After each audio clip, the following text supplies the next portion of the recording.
Everyone, గురు పౌర్ణమి special అని చెప్పేసి సాయిబాబా టెంపుల్కి అయితే వెళ్ళాను. మేమున్న ఎలక్ట్రానిక్ సిటీ నుంచి సాయిబాబా టెంపుల్కి దగ్గరలో హెబ్బాగూడి అని చెప్పేసి జంక్షన్ ఉందన్నమాట. అక్కడికి 10 రూపీస్ ఏసీ బస్ అయితే, నార్మల్ బస్ వచ్చేసి 5 రూపీస్ అనమాట. సో అలా అయితే మ్యాప్స్ పెట్టుకొని వెళ్ళిపోయాము. గురు పౌర్ణమి స్పెషల్ కదా అని చెప్పి సాయిబాబా టెంపుల్కి. ఎలక్ట్రానిక్ సిటీకి దగ్గరలో అయితే టెంపుల్ లేదు.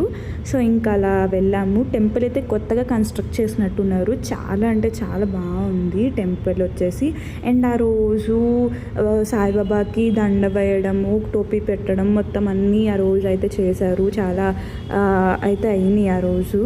అండ్ వచ్చేసి అన్నదానం కూడా జరిగిందనమాట. ప్రసాదం కూడా చాలామందికి వెజ్ పలావ్ లాంటిది పెట్టారు. చాలా ఎక్కువ లంచ్ పెట్టారా ప్రసాదం పెట్టారా అర్థం కాలేదు. చాలా ఎక్కువ పెడుతున్నారు, కడుపు నిండా అయితే పెడుతున్నారు ప్రసాదం వచ్చేసి.